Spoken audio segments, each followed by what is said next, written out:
Trading count grow challenge का day number 7 है। तो चलिए मार्केट का एनालिसिस शुरू करते हैं और समझते हैं कि मेरा ट्रेड कहाँ पर बना, उसके पीछे का क्या लॉजिक था। तो जैसे आप देख सकते हैं थर्सडे के सेशन के अंदर मार्केट थोड़ी सी गैप अप ओपन होती है और मार्केट जैसे ही प्रीवियस डे हाई निकालती है, मार्केट के अंदर एक शार्प मोमेंटम हमें देखने को मिलता है। और जो मैंने आपको अपनी लास्ट वीडियो के अंदर क्लियर कट मेंशन किया था, मार्केट कोई भी हमें प्रीवियस डे हाई निकालती है तो मार्केट 4 दिन का हाई निकालेगी तो हमें एक ज़बरदस्त मोमेंटम अपसाइड की तरफ देखने को मिल सकती है, जिसके अंदर फर्स्ट टारगेट हमारा रहेगा 47,200 का और सेकंड टारगेट हमारा रहेगा 47,500 का। तो ऑलमोस्ट मार्केट अपने सेकंड टारगेट तक जाके वहाँ से रिवर्स हो जाती है। तो मार्केट को तो थर्सडे के वाले दिन मार्केट गैप अप ओपन होने के बाद जैसे ही हाई निकालती है, वैसे मैं क्या वेट करने लग जाता हूँ, एक पुल बैक का, क्योंकि मैं एक सेफ ट्रेडर हूँ। इस चैलेंज सीरीज़ के अंदर मैं सिर्फ जितना हो सके उतना सेफ ट्रेड करूँगा ताकि मैं ग्रीन में क्लोज कर पाऊँ। इसी करके मैंने पुल बैक का वेट किया, तो वो जो पुल बैक मिला वो मेरे को ऑलमोस्ट 47,200 के आसपास मिला, जो कि हमारा फर्स्ट टारगेट था। इस करके यहाँ पर मैंने एक स्कैल्प करने का सोचा, क्योंकि जब जब मार्केट फर्स्ट टारगेट के पास आ जाती है बिना कोई पुल बैक दिए, तो मार्केट यहाँ से रिवर्स भी हो सकती है या फिर उस ट्रेड के अंदर मेरा स्टॉप लॉस भी जा सकता है। तो फिर मैंने इस रेड कैंडल के हाई के ऊपर एक एंट्री प्लान की। और अगर आप सेम टाइम के ऊपर जाके देखेंगे तो जो ये कैंडल है, ये है 9:55 की कैंडल। अगर आप 9:55 की कैंडल का ऑप्शन चार्ट के ऊपर जाके एनालिसिस करेंगे तो ऑप्शंस कहीं भी बिल्कुल भी हाई नहीं बना रहे थे। जो सिर्फ इंडेक्स का चार्ट है वही हाई लगा रहा था। प्लस ये रीज़न भी मेरे को मिल गया था कि मेरे को स्कैल्प के अंदर ही निकलना है।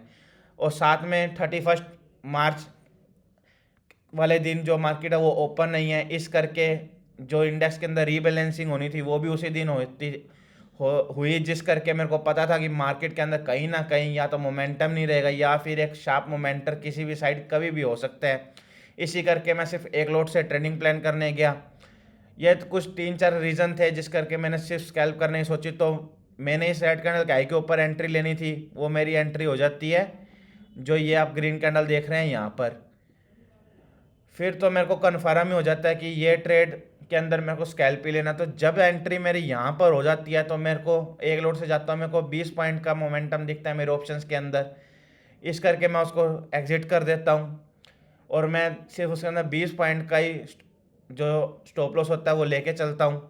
तो मेरे को 1:1 मिल जाता है, मैं तुरंत ही एग्जिट कर देता हूँ। इस ट्रेड का लॉजिक ये होता है कि 4 दिन के बाद जब भी मोमेंटम आता है तो मार्केट अगर एक पुल बैक देती है तो इसका ये मतलब होता है कि मार्केट के अंदर जहाँ से इन लोगों ने बाइंग किया उसके अंदर से कुछ प्लेयरों ने, जो छोटे वीक हैंड होते हैं, उन लोगों ने पुल बैक को देख के यहाँ पर प्रॉफिट बुक कर लिया। और जैसे ही मार्केट के अंदर नए बायर आएंगे हमें एक ज़बरदस्त मोमेंटम देखने को मिलेगा।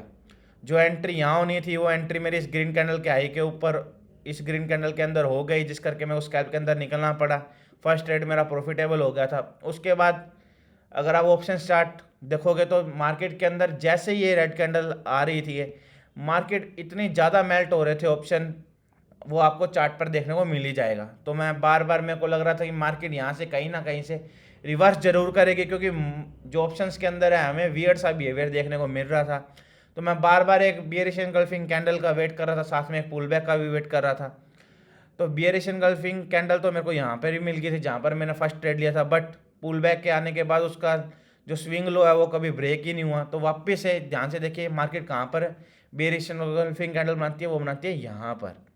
उसके बाद मार्केट के अंदर आती है एक पुल बैक कैंडल। तो मैं ऑप्शन चार्ट के ऊपर पुट साइड की तरफ एक लोट के अंदर एक एंट्री प्लान करता हूँ। वो मेरी एंट्री बिल्कुल एग्जैक्ट जहाँ पर होनी होती है वहाँ पर हो जाती है, बट ऑप्शंस के अंदर कोई भी मोमेंटम नहीं आता। जबकि आप ध्यान से देख पाए तो जो मेरी एंट्री होनी होती है वो होती है 284 के नीचे, और जो मार्केट है वो 238 का लो लगा देती है। ऑलमोस्ट 50 पॉइंट मेरे फेवर के अंदर मार्केट चली जाती है, बट जो ऑप्शन सरकता है वो सरकता है सिर्फ 10 पॉइंट। मार्केट को जो पुट साइड के ऑप्शन है वो इतना वियर्ड बिहेवियर दिखा रहे थे कि उनके अंदर मार्केट सिर्फ डाउन जा रही थी और उसके अंदर बिल्कुल भी कोई भी स्पाइक नहीं आ रहा था, जिस करके उसको भी मेरे को करंट मार्केट प्राइस के ऊपर एग्जिट करना पड़ा।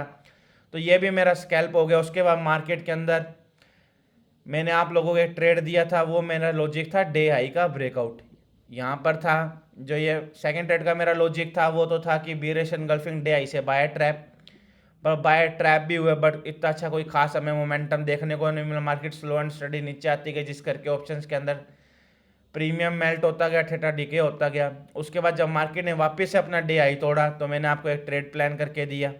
वो मैंने टेलीग्राम चैनल के आपके ऊपर ट्रेड बताया कि हमें यहाँ पर कॉल लेनी है जैसे इसका हाई ब्रेक होगा। मैंने आपको ऑप्शन का प्रीमियम भी मेंशन कर दिया था कि हमें किस स्ट्राइक प्राइस के अंदर कितने के ऊपर एंट्री प्लान करनी है, कितने रुपीज़ का हमारा स्टॉप लॉस रहेगा। तो जो हमारी एंट्री होनी थी इंडेक्स के अकॉर्डिंग, वो हमारी होनी थी एंट्री 381 पे ऊपर, और मार्केट कितने का हाई लगाती है 440 का। तो ऑलमोस्ट 60 पॉइंट की हमें मोमेंटम हमें हमारे फेवर में देखने को मिलती है। और जबकि ऑप्शन स्टार्ट के ऊपर तो हमारी ये एंट्री ही नहीं ट्रिगर होती है। इसीलिए मैंने आपको बाद में ये ट्रेड भी अवॉइड करने को कह दिया था। और ध्यान से देखिए, जैसे ही मैंने आपको अवॉइड ट्रेड करने को बोला, मार्केट के अंदर हमें एक शार्प सेलिंग की कैंडल देखने को मिलती है, शार्प सेलिंग आ जाती है मार्केट के अंदर। इसीलिए मैं आपको बार बार वार्न भी कर रहा था मेरे टेलीग्राम चैनल के अंदर कि ध्यान से आप ट्रेड करिए। तो जो मेरा डे 7 के ऊपर प्रॉफिट हुआ उसका मैंने स्क्रीनशॉट टेलीग्राम के ऊपर भी पोस्ट कर दिया था। तो उस दिन मेरे को प्रॉफिट हुआ है 484 रुपीज़ का, जिसके अंदर जो फर्स्ट ट्रेड मैंने कॉल साइड लिया था उसके अंदर हमें 299 रुपीज़ का प्रॉफिट है, जो ऑलमोस्ट 20 पॉइंट मेरे को मिल गए थे। और जो पुट साइड का तरफ जो मेरे को प्रॉफिट हुआ वो हुआ है 184 रुपीज़ का। तो टोटल हमें डे 7 के ऊपर 484 रुपीज़ का प्रॉफिट हुआ है। और अगर आप लोगों को मेरे टेलीग्राम चैनल से नहीं जुड़े तो इस चैनल को ज्वाइन कर सकते हो आप। अगर आपको मार्केट के अंदर लाइव अपडेट चाहिए तो ध्यान से देखिए, यहाँ पर मैंने आपको बता दिया था कि सिर्फ बैंक निफ्टी का चार्ट, स्पॉट चार्ट ही हाई लगा रहा है, जबकि ऑप्शन बिल्कुल भी मूव नहीं कर रहे हैं। तो मैंने आपको स्पेशली मेंशन कर दिया था कि आप मार्केट के अंदर कॉशन रहना और छोटी मोटी क्वांटिटी के साथ हो सके तो ट्रेड करना। तो ये था मेरे थर्सडे ट्रेड का लॉजिक। तो अगर आप लोगों को सारा ट्रेड का लॉजिक क्लियर है तो आप इस वीडियो को लाइक कर सकते हैं, चैनल को सब्सक्राइब करके घंटे का ऑप्शन दबाना मत भूलिएगा। और अगर आपको वीडियो पसंद आई है तो इस वीडियो को आप अपने दोस्तों के साथ शेयर भी कर सकते हैं। कोई भी डाउट हो तो इस वीडियो को नीचे कमेंट करके मेरे से पूछ सकते हैं। तो चलिए मिलते हैं अच्छी खासी नई वीडियो के साथ। जय हिंद दोस्तों।